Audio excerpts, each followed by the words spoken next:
Ya di sini Bang A, saya yakin dan teman-teman saya hanya bertanya ya, saya nggak mau apa. Mungkin ada dua pertanyaan sih. Boleh bertanya kan? Boleh, boleh, boleh. Boleh ya. Silakan, silakan. Gini ya, dalam eh, dalam setahu saya, apakah dalam kepercayaan teman-teman di sini itu makan roti itu, kalau nggak salah roti yang beragi ya? Tidak beragi. Tidak beragi, Bang. Tidak ada rasanya, Bang. Nah, tidak beragi, sedangkan di apa itu beragi ya, di apa, di ortodoks ya, benar nggak kalau gitu ya?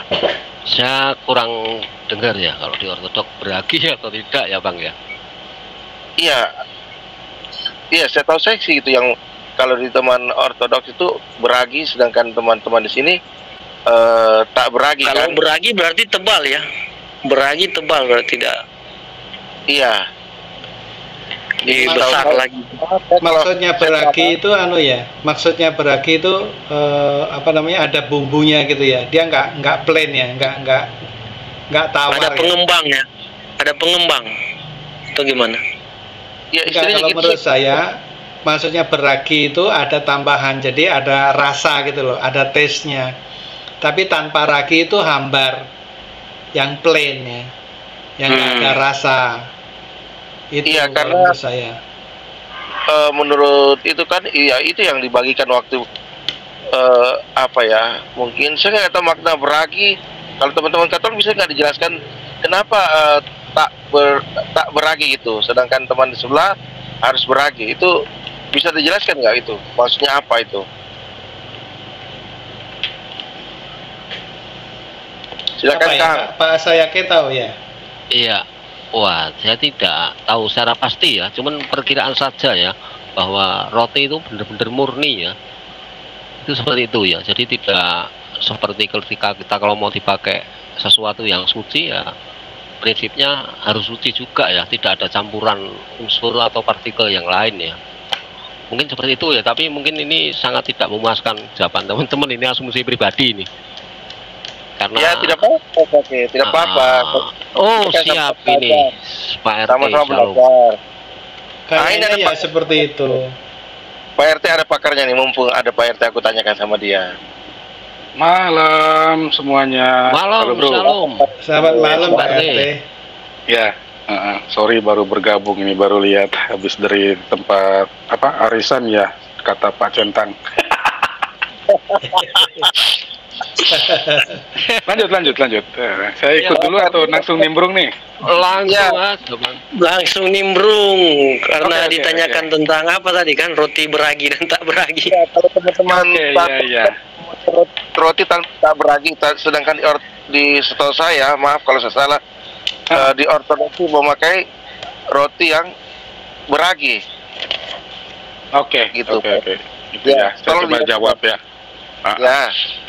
Kalau secara singkat dulu ya, nanti sebetulnya saya ingin menyampaikannya dari awal dulu gitu, tapi biarlah kita ambil ini langsung ke jawaban. Jadi gini, Paman Apostolik Sejati, kalau Katolik itu melihatnya secara komprehensif ya, kemudian berlandaskan dari maaf, tradisi memang yang sudah dilakukan oleh para rasul ya, itu kan ada di kisah para rasul bab 2 ya, pasal 2. Itu jelas dikatakan bahwa roti itu sebenarnya melambangkan dulu bahwa apa yang dikatakan oleh Kristus itu pertama. Teologisnya ya, nilai teologisnya. Kemudian yang kedua adalah ini bersangkutan dengan kisah pada saat Kristus akan disalib, bangsa Yahudi sedang menuju ke hari Paskah. Ya, di mana syarat-syarat yang diminta oleh Allah pada perjanjian lama mengenai hari Paskah ini adalah roti tak beragi yang harus dimakan pada saat Paskah. Ya, Katolik melihat pemaknaan baru tentang Kristus yang disalib kemudian bangkit, itulah Paskahnya bagi orang Kristen. Maka tepat hari itu, sesuai dengan perintah perjanjian lama, roti tak beragi menjadi tradisi dalam arti sudah mendapat pemaknaan Alkitab atau kitab suci ya, begitu sesuai dengan pola yang dulu mereka sudah alami dalam pengajaran Perjanjian Lama. Karena memang dari awal sampai para rasul terakhir itu hidup, mereka kita katakan penggolongan mereka masih bangsa Yahudi ya. Nah, jadi itu yang memang kita laksanakan. Gitu. Dan kalau melihat dari kitab suci banyak sebetulnya yang mengartikan bahwa mengapa harus memakai roti tanpa ragi. Nah, sekarang yang menjadi kontradiktif. Mengapa di ortodok menggunakan roti yang beragi? Nah, yang pertama, satu tentunya saya malah baru tahu. Ya, artinya tidak memahami secara detail tentang keortodokan apa yang dilaksanakan. Namun kalau saya boleh berandai-andai, kembali pemaknaan itu ada di masing-masing keuskupan sejak semula, ya, sejak semula. Nah, kalau kita mau lihat bahwa perjalanan itu sampai kepada Gereja Katolik Roma melalui Petrus, kita bukan berarti harus menyalahkan pihak mereka, tidak. Karena pada dalam pengertian jika yang dilaksanakan itu maksudnya sama, itu tidak menjadi permasalahan begitu ya. Itu kan lebih lagi kepada pelaksanaan tradisi yang berlanjut demikian. Nah, yang lagi dipentingkan sebetulnya bukan hanya perihal roti, tetapi bagaimana Kristus itu hadir di dalam perjamuan. Karena nanti pada akhirnya jika kita harus ke titik itu, ya, tanda petik titik itu apa? Apa yang dikontrakkan oleh Martin Luther, jelas Martin Luther menolak adanya transubstansiasi, ya, yang mengatakan bahwa perjamuan kudus hanya sebagai kenangan, simbol, begitu. Kira-kira gitu deh. Sorry, saya bukan teolog. Thank you. Nah, pada diam, halo? Cintang, halo? Ya, Pak Cintang. Kaget aku. Ya. Apostolik. Iya. Gimana Sorry. teman apostolik? Bisa diterima, silakan. Bisa diterima ya. Jadi perbedaan antara tak beragi dengan beragi itu ya hanya tidak terlalu signifikan ya Pak RT ya. Tidak dalam arti materinya ya. Ya. Lanjut, Paman. Ya. Tapi begini Pak RT, bukankah itu roti tanpa ragi itu memang disyaratkan pada saat pada saat momen tertentu ya, seperti Paskah dan sebagainya. Jadi bangsa Israel pada waktu itu dia harus mengkonsumsi roti tanpa ragi ya. Kalau menurut saya kok ragi itu adalah rasa itu, cita rasa itu ya, yaitu menggambarkan keduniawian ya. Jadi kalau tanpa ragi itu memang kita harus berpuasa, pada saat-saat itu kita harus makan roti tanpa ragi, artinya kita berpuasa terhadap duniawi itu. Simbolnya kalau nggak salah seperti itu ya. Ya, mohon penjelasan, barangkali saya salah. Ya, kalau kembali dalam makna teologis mereka kan kita nggak bisa juga mencampur aduk ya Pak ya. Tentu mereka punya pandangan akan hal itu. Tetapi kalau kita paksakan, ya memang bisa jadi demikian untuk membenarkan tradisi yang lain ya Pak tentunya. Tetapi kembali lagi kalau itu bersifat kontradiktif, tentu kan menjadi sakrilegi. Nah, tetapi dalam hal ini Roma mengeluarkan pernyataannya bahwa tradisi yang dilakukan oleh para ritus itu tidak perlu dirubah, tetap diakui, bahkan diminta untuk dipelihara demikian.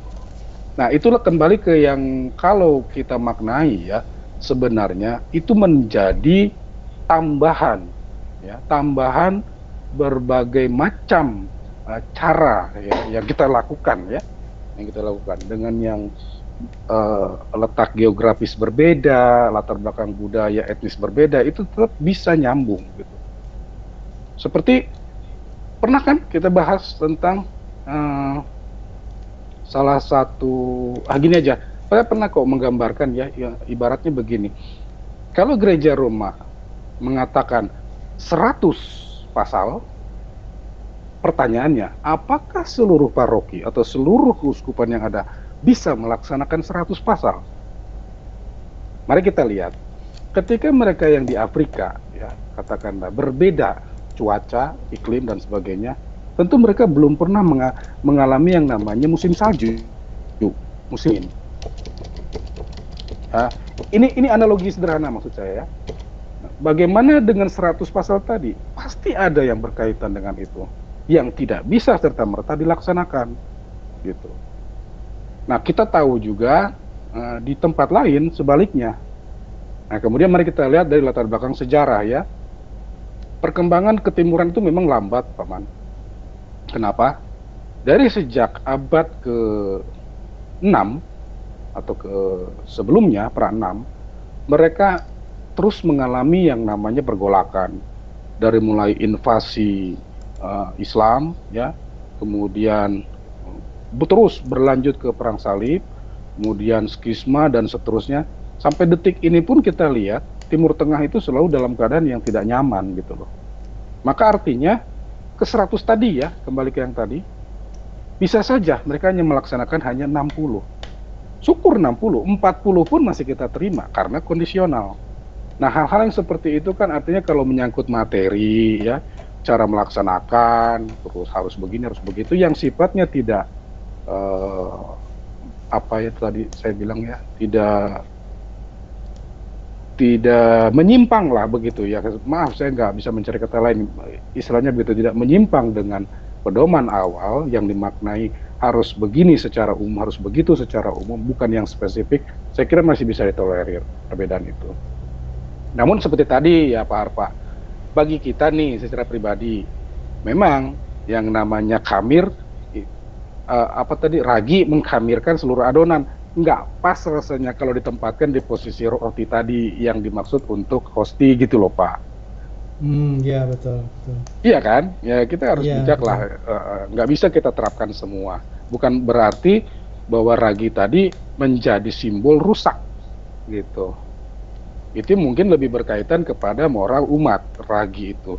Seperti bidat yang nyempil, menyusup di dalam kelompok dan seterusnya, kira-kira begitu. Mungkin tambahan sederhana mengenai tradisi penggunaan roti beragi ya tadi. Nah, itu sepintas saya membaca di sarapan pagi. Itu ada, sini saya sudah berikan chatnya. Jadi ada tradisi juga penggunaan perjamuan dengan memakai roti beragi. Di sini di Kisah Para Rasul pasal 2 ayat 42. Nah, itulah yang diteruskan oleh saudara-saudara Ortodoks. Nah, itu mungkin salah satu penjelasan tentang roti beragi dan tidak beragi. Gitu. Ya, mungkin gini, Pak. Ini terima kasih untuk ini ya, Pak Ambros Nusa Aur ya. Tadi di live chat coba saya buka ini ya, di Iman Katolik ya. Ini saya bacakan tentang roti tak beragi ya. Di Zoom Pak, agar supaya bisa dibaca Pak. Iya, nggak bisa dibaca. Waduh, nggak tahu caranya nih. Terlalu kecil. Tak baca aja, sebentar. Yang di ini dokumen gereja ya. Dokumen gereja yang dikatakan tadi Redemptionis Sacramentum. Ini saya cari searching kaca tak beragi ya. Di sini dapat di nomor 48 ini. Roti yang dipergunakan dalam perayaan kurban Ekaristi Maha Kudus harus tak beragi, yang warna merah kecil ini, mohon maaf. Semua dikerjakan dari tepung dan segar sehingga menghindari bahaya dari basi, karena itu roti yang dibuat dari bahan lain, dari gandum atau yang dicampur dengan suatu bahan yang bukan tepung demikian rupa sehingga orang tidak lagi memandang itu sebagai roti, tidak merupakan bahan sah untuk dipergunakan pada perayaan kurban dan sakramen Ekaristi. Adalah pelanggaran berat untuk memasukkan bahan lain ke dalam roti untuk Ekaristi itu, misalnya buah-buahan atau gula atau madu tentu saja hendaknya hosti-hosti dikerjakan oleh orang yang bukan hanya menyolok maksudnya apa nih, karena kesalehannya tetapi juga terampil dalam mengerjakan seraya diperlengkapi dengan peralatan yang sesuai. Begitu Nah, ya kurang kan lebih. jelas toh, yang dihindari apa? Busuknya toh. Iya, iya Pak RT. Nah, dari bahaya basi itu loh. Bukan rasanya ya Pak ya. Ya kalau rasa bisa jadi tadi sudah sebetulnya termaktub ya bahwa disampaikan dalam dokumen tadi tidak menambahkan bahan-bahan lain. Ya, jadi Seperti hambar gitu kan. iya betul. Datar ya, plain ya. Rasanya tuh plain. Nah tapi oke lah ya, ini mungkin lebih jauh bisa kita anukan lagi Paman. Saya lebih tertarik memaknai kembali judul, boleh ya? Kristus dalam Ekaristi. Halo? Iya Pak Halo RT, Pak silakan. RT. Saya sapa Ya. dulu. Oke, Saya sapa dulu silakan. Pak Ivan sebentar sebelum Kita diskusi aja ya, ngobrol-ngobrol santai ya. Iya, Paman. Iya Pak, iya Pak. Bang saya yakin, maaf. Saya pamit dulu sebentar ya, ada kerjaan sebentar, saya masuk lagi ya. Siap, Paman, siap. Iya Pak, iya Pak. Siap Pak. Malam ya. Terima kasih. Yuk, Ya. Bang. Terima Ya. kasih Pak Apostolik Sejati. Iya. Shalom Pak Ivan, selamat malam, berkat dalam. Jumpa kembali Pak Ivan. Shalom, selamat malam, berkat dalam. Shalom, Pak Pak Ivan. Ivan. Pak Selamat malam untuk teman-teman dulu.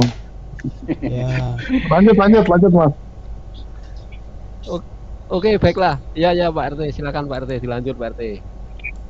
Enggak, artinya gini, kita nanti ke arah sana, ke roti, tapi kan asik nih kalau kita melihat dulu latar belakang mengapa, kan gitu ya.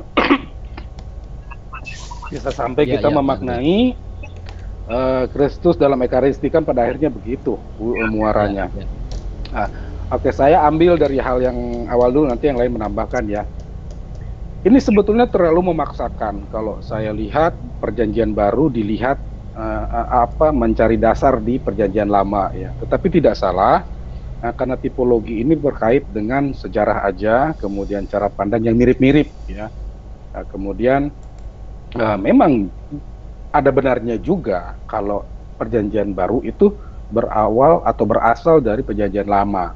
Nah, yang menarik begini Pak, ketika Adam jatuh ke dalam dosa, perhatikan bahwa Allah pada akhirnya, langsung saya singkat ya, bahwa Allah akhirnya memberikan Adam dan Hawa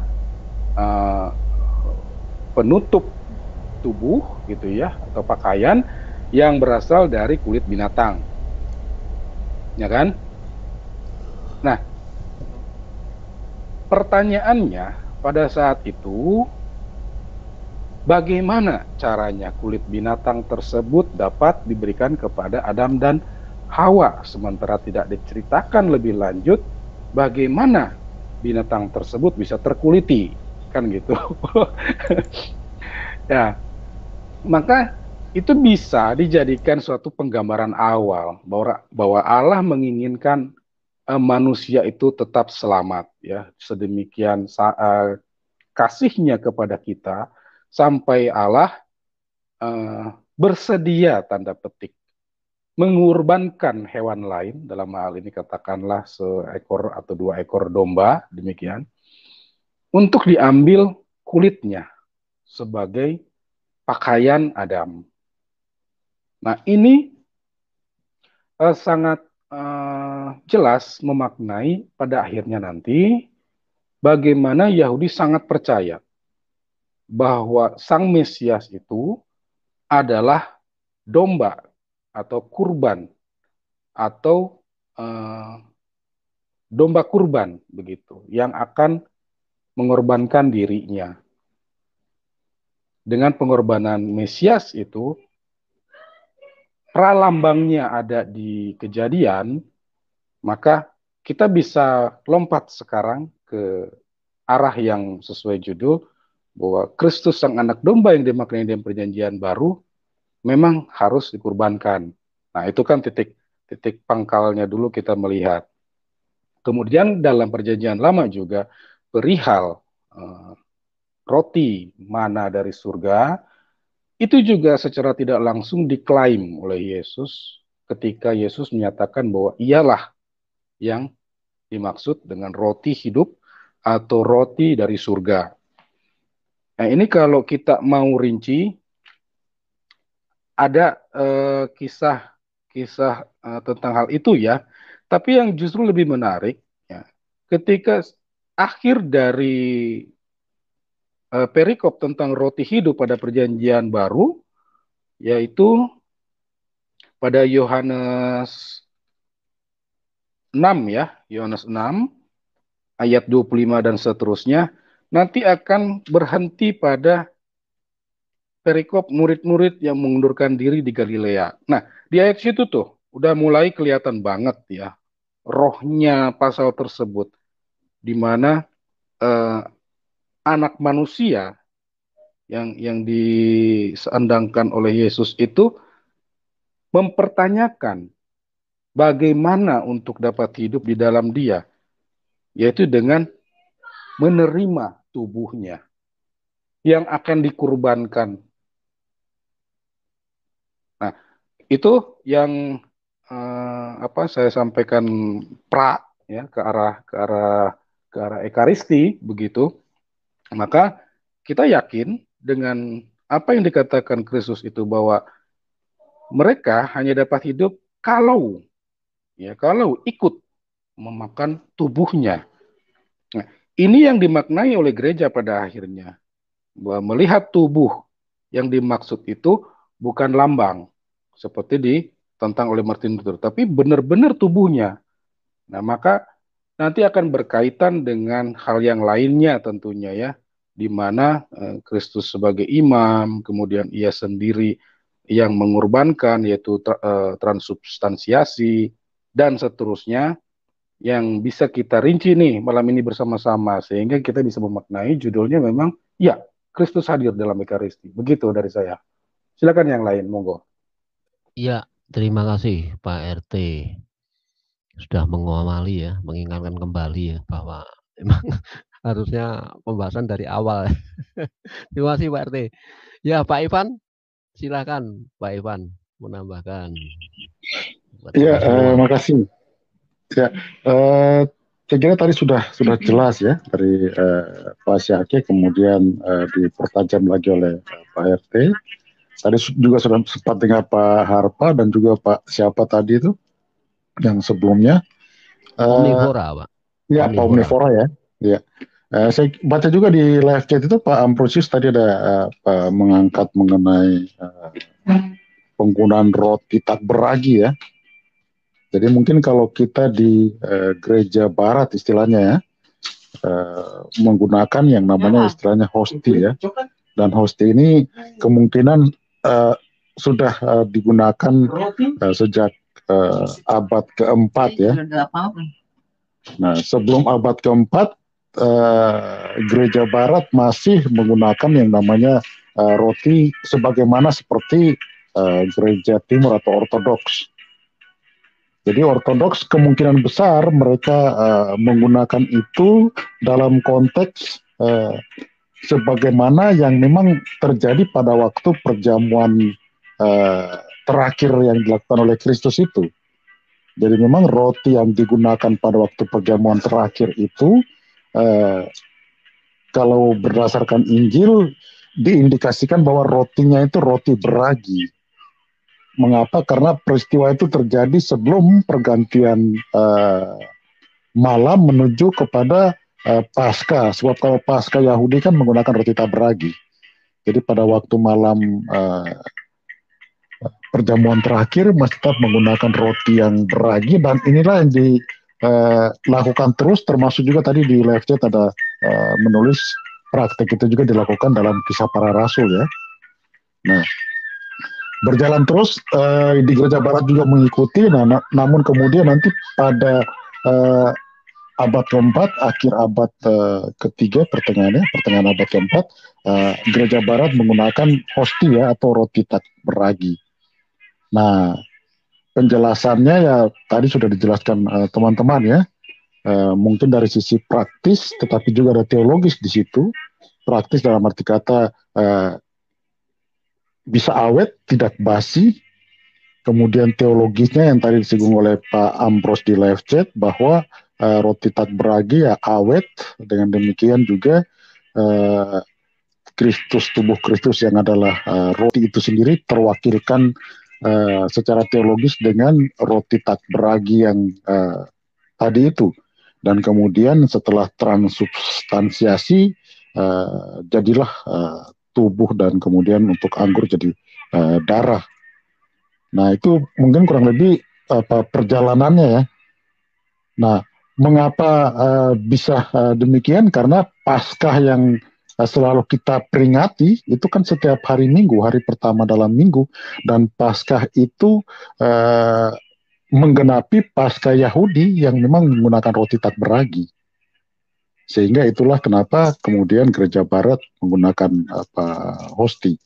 Bahwa tadi juga disinggung oleh Pak Omnivora tentang Laudato Si, mungkin gambarannya bahwa seperti yang pernah saya sempat ikuti ya, yang penjelasannya Dr. Scott Hahn tentang Rome Sweet Home, bahwa pada waktu Ekaristi dilakukan itu tidak hanya umat yang ada di gereja, tetapi para malaikat dan semua penghuni surga juga turut ambil bagian dalam perayaan Ekaristi tersebut, di mana pada saat transubstansiasi disitulah sukacita dan perayaan yang tergambarkan ataupun yang diindikasikan dalam kitab Wahyu itu terjadi pada waktu peristiwa misa itu. Sehingga itulah mungkin konteks kosmiknya itu di situ. Jadi tidak hanya umat yang kelihatan di gereja, tetapi gereja yang sudah berbahagia di surga dalam hal ini para kudus dan malaikat pun juga turut terlibat. Itulah mungkin konteks kosmik yang dimaksudkan. Selain daripada mungkin yang disinggung tentang lingkungan. Kalau lingkungan saya kira itu hanya persoalan tentang bagaimana kita